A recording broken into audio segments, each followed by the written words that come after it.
जय हिंद आप सभी को मेरा। और आज हम बात करेंगे Vizag gas tragedy versus Bhopal gas tragedy के बारे में। ये टॉपिक आपकी एसएसबी में बहुत इंपॉर्टेंट बन जाएगा।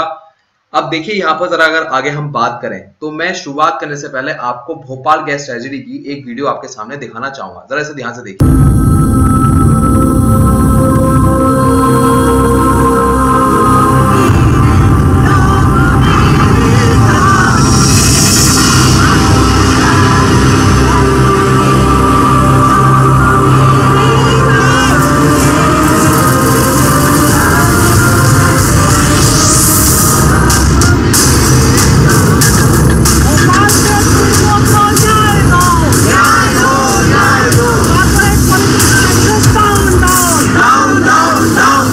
कॉर्पोरेट की रिस्पॉन्सिबिलिटी फिक्स होना चाहिए। आज तक जो अपराधी हैं जिनको सजा मिली 3 साल के बाद 3 साल की सजा मिली, वो भी आज तक जेल के अंदर नहीं भेजे गए हैं।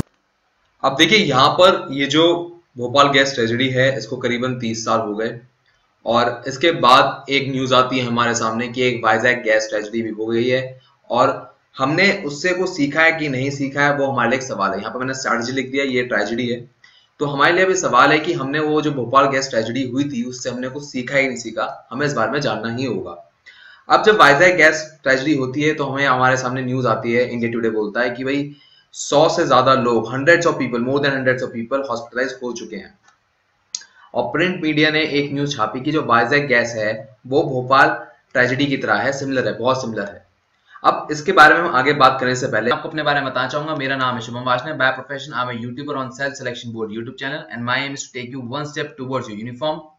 यहां से हम आगे बढ़े तो रोज शाम 5, 6 और 7 बजे डेली मैं आपके एसएसबी के लेक्चर और जीडी टॉपिक लेकर आता हूं फ्रॉम मंडे टू फ्राइडे।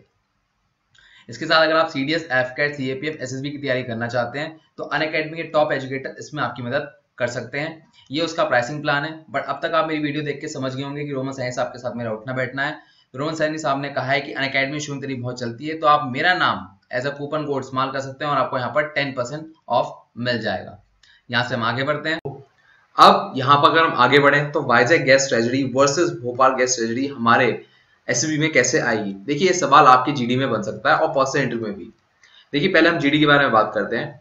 सवाल आपका इस तरह से आएगा, रिसेंटली ड्यूरिंग लॉकडाउन COVID-19 के लॉकडाउन के दौरान एक गैस ट्रेजेडी हैपन हुई वाइजैक में। What do you think? What will be the consequences of it? आपको क्या लगता है इसके consequences क्या होंगे? A. Global image impact, B. Economic impact, C. Health impact और D. Anything else? हम इन सबके बारे में डिटेल में बात करेंगे। पर पहले हमें समझना होगा कि भोपाल की गैस ट्रेजेडी के समय क्या हुआ था। अब इस भोपाल गैस ट्रेजेडी में होता क्या है मैं आपको डिटेल में समझाता हूँ। दिसंबर 3, 1984 को एक कंपनी है यूनियन कार्बाइड इंडिया लिमिटेड, वो पेस्टिसाइड बनाया करती थी। उनके यहाँ 3 दिसंबर की रात को करीबन 2:30 AM पे एक गैस लीक हो जाती है। वो गैस है मिथाइल आइसोसाइनाइड। और वो मिथाइल आइसोसाइनाइड जब लीक हुई तो 8 लाख से ज्यादा लोग एक्सपोज हो गए इस गैस से और इमीडिएट डेथ जो उस गैस से हो गई वो हो गई 2259 लोगों की। जब तक ये केस 2010 तक सॉल्व हो रहा था कि भाई ये क्यों हुआ, ऐसा क्या हुआ कि गैस लीक हो गई, तब तक इस गैस से जो लोग सफर कर रहे थे 15,000 लोगों की मौत और हो गई। इसके बाद दिसंबर 4, 1984 में यूनियन कार्बाइड के खिलाफ एक केस दर्ज कर दिया जाता है। 1985 के अंदर इंडिया क्लेम करता है कि यूनियन कार्बाइड इंडिया को $3.3 बिलियन दे एज अ कंपनसेशन और तब ये केस चला था अमेरिकन कोर्ट के अंदर। 1989 में जो यूनियन कार्बाइड है वो $3.3 बिलियन देने की बजाय देती है $470 मिलियन। अब ये $470 मिलियन पूरे तो नहीं पड़ रहे थे, पर जितने भी थे वो विक्टिम्स के अंदर डिस्ट्रीब्यूट कर दिए गए। और जो इनके सीओए थे यूनियन कार्बाइड के एंडरसन, उनको बाबा कोर्ट लाने की कोशिश करी इंडियन कोर्ट में, बट उन्होंने इंडियन कोर्ट में आना पसंद नहीं करा। जुलाई 7, 2010 में क्या हुआ कि जो यूनियन कार्बाइड है उसके खिलाफ फाइनल वर्डिक्ट दी गई। उस वर्डिक्ट में जो 8 लोग थे सस्पेक्टेड उनको गिल्टी करार किया गया, बट वो 8 लोग बेल पे छूट गए। तो मतलब उन लोगों को कुछ नहीं हुआ जिन्होंने भोपाल गैस ट्रेजेडी में एक बहुत बड़ा नुकसान किया था हमारे देश का, हमारे लोगों का, जिनकी वजह से हमारे करीबन 15,000 से ज्यादा लोगों की मौत हो गई। वो लोग सब एक बेल लेके छूट गए। अब यहां से जरा आगे बढ़ते हैं। अब बात आती है Vizag and Visakhapatnam gas tragedy की। अब देखिए रात के अराउंड 3 बज रहे थे जब एक कंपनी एलजी पॉलीमर लिमिटेड, वहां से गैस लीक होती है, स्टायरीन गैस लीक। वहां पर 2 स्टोरेज टैंक थे ऑफ स्टायरीन गैस जो कि अराउंड 2000 मेट्रिक टन थे। उनसे जब गैस लीक हुई तो 11 लोगों की तुरंत मौत हो गई और 800 लोग उससे एडमिटेड हैं और हजारों लोग अभी भी इन्फेक्टेड चल रहे हैं। अब ये टाइम था मई 7 की डेट का, जब मैं आपकी रिपोर्ट आपको बता रहा हूँ कितनों की मौत हुई, कितने लोग एडमिट हो गए। तभी इस कंपनी के खिलाफ एफआईआर दर्ज कर दी जाती है कि एलजी पॉलीमर के खिलाफ। बट यहाँ पर रीजन जो एलजी पॉलीमर के सामने आया, या दुनिया ने या मीडिया ने निकाला या गवर्नमेंट ने निकाला, वो ये निकाला कि 40 डेज का लॉकडाउन चल रहा था और उसके बाद गवर्नमेंट ने कुछ छूट दी कि आप अपनी जो कंपनी है वो स्टार्ट कर सकते हैं। तो रीस्टार्ट करते वक्त उनसे नेग्लिजेंस हो गई। नेग्लिजेंस क्या हो गई कि जब उन्होंने स्टार्ट किया तो वहां पर हीट फ्लक्चुएशन हुई, जिसकी वजह से सायरन गैस लीक हो गई और 3 किलोमीटर तक का एरिया इन्फेक्टेड हो गया और 11 लोगों की मौत हो गई और 800 लोग एडमिटेड हैं और इसका काउंट अभी भी बढ़ता जा रहा है। ये मई 7 तक की रिपोर्ट हो गई। इसके बाद अगर हम इसमें थोड़ा और डिटेल में डिग करें तो हम दो गैस का कंपैरिजन करेंगे। पहली है मिथाइल आइसोसाइनाइड, जो कि यूनियन कार्बाइड, जो कि भोपाल गैस ट्रेजेडी के टाइम पर लीक हुई थी, और स्टायरीन गैस जो अभी वाइजैक गैस ट्रेजेडी में लीक हुई है। मिथाइल आइसोसाइनाइड बहुत ही सुपर टॉक्सिक गैस है, बट जबकि उसका कंपैरिजन अगर हम करें, स्टायरीन गैस वो एक नॉन टॉक्सिक गैस है एक्चुअली में, बट अगर वो कंसंट्रेटेड मैनर में अगर रिलीज हो जाए एनवायरमेंट में तो वो एक टॉक्सिक गैस का काम करती है, और जिसका यही कारण था सिर्फ 11 लोगों की मौत हुई। बट हर इंसान की जिंदगी इंपॉर्टेंट है, वैल्यूएबल है, तो इसलिए हम स्टायरीन गैस का जो केस है उसको हम इग्नोर नहीं कर सकते। बट खाली ये जो आपने देखा एलजी पॉलीमर, खाली एलजी पॉलीमर एकमात्र ऐसी कंपनी नहीं है जो भोपाल गैस ट्रेजेडी के बाद सुनने में आई है। बहुत सारी कंपनी ऐसी और आई हैं। आजादी से पहले आई थी बॉम्बे डॉक्स एक्सप्लोजन, और उसके बाद आई थी चसना माइनिंग डिजास्टर 1975 में, उसके बाद जयपुर ऑयल डिपोट फायर 2009 में, कोबरा चिमनी कोलैप्स 2009 में, फिर मैयापुरी रेडियोलॉजिकल इंसिडेंट 2010 में। और इन सबका रीजन सिर्फ एक ही था, वो रीजन था कि कहीं ना कहीं जो सेफ्टी एंड क्वालिटी स्टैंडर्ड्स हैं उनको मेंटेन नहीं करा गया, और जिसकी वजह से इतना बड़ा डिजास्टर हो गया। अब यहाँ पर सवाल आता है, क्या कुछ बदला है? भाई भोपाल गैस ट्रेजेडी में कुछ गलतियां करी होंगी, तो क्या वो एलजी पॉलीमर ने सुधार दी थी जब ये लीक हो गया? भाई लीक होना एक एक्सीडेंट भी हो सकता है, जरूरी तो नहीं किसी ने जानबूझ के लीक कर रही हो गैस। बट देखने को यहाँ मिलता है कि एलजी पॉलीमर ने कुछ अपने डिसीजन में या दुनिया को बचाने के लिए या समाज को बचाने के लिए ऐसा कोई स्टेप नहीं लिया। फॉर एग्जाम्पल, जब गैस लीक हुई होगी तो सबसे पहले कंपनी वालों को पता लग गया होगा, पर उन्होंने कोई प्रायर इंफॉर्मेशन नहीं दी, ना ही पुलिस को रिपोर्ट किया। जो पुलिस को रिपोर्ट हुआ है वो लोकल्स के थ्रू हुआ है। उसके बाद इस बात का ध्यान रखा गया कि प्रॉफिट जरूर रहे कंपनी का, तभी उन्होंने रश में जब लॉकडाउन खुला तो उसके रश में कंपनी को स्टार्ट कर दिया। ये नहीं चेक करा कि प्रायर मेजर हमें क्या लेने हैं। हमारे यहाँ एक बहुत ही ज्यादा एक डेंजरस गैस है स्टायरलीन, अगर वो कंसंट्रेटेड मैनर में बाहर चली जाती है तो कहीं ना लोग मौत से गुजरेंगे। इस बात का उन्होंने ध्यान नहीं दिया। इसके बाद हमने फाइल तो केस कर दिया है, बट आज तक ऐसे हाई प्रोफाइल केस में ऑफिसर्स जो हैं वो कभी भी सजा के पात्र नहीं बने, वो हमेशा फ्री छूट जाते हैं।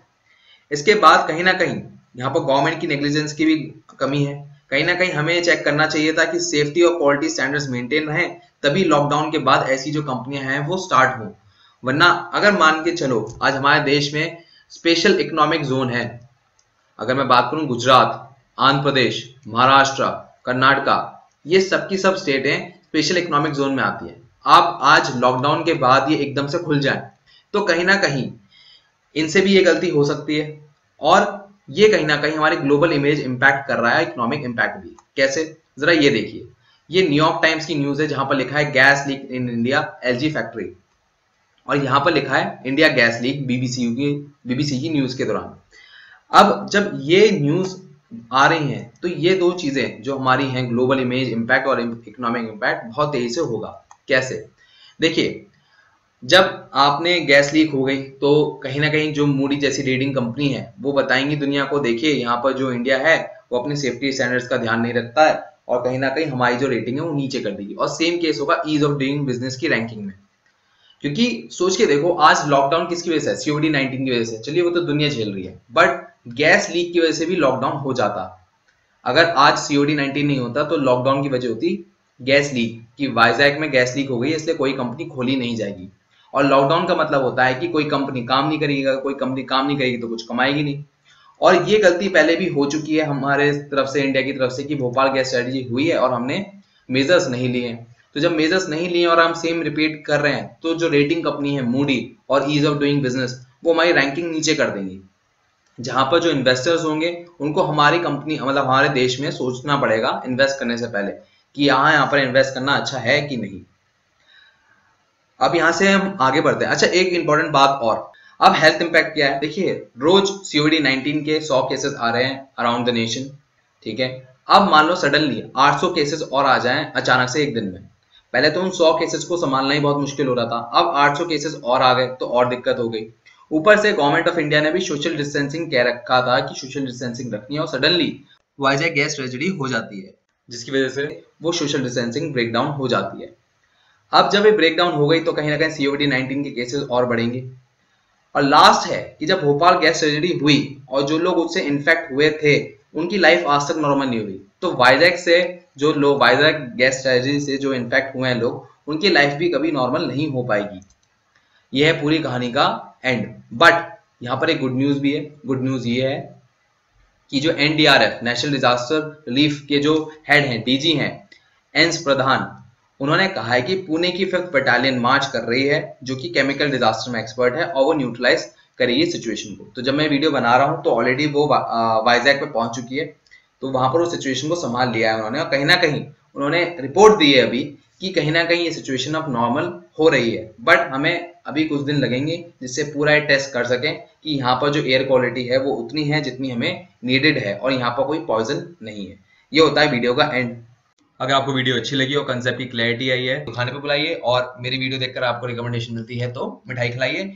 अगर आप चाहते हैं कि मैं कोई टॉपिक लूं तो #वाशिंग कमेंट बॉक्स में बताइए, या मेरे कोई पर्सनल मैसेज हो तो आप इंस्टाग्राम पे मुझे DM कर सकते हैं। सेल्फ सिलेक्शन बोर्ड मेरे इंस्टाग्राम का हैंडल है, and my aim is to take you one step towards uniform. तो पूरी कोशिश करूंगा कि आपकी प्रॉब्लम सॉल्व हो।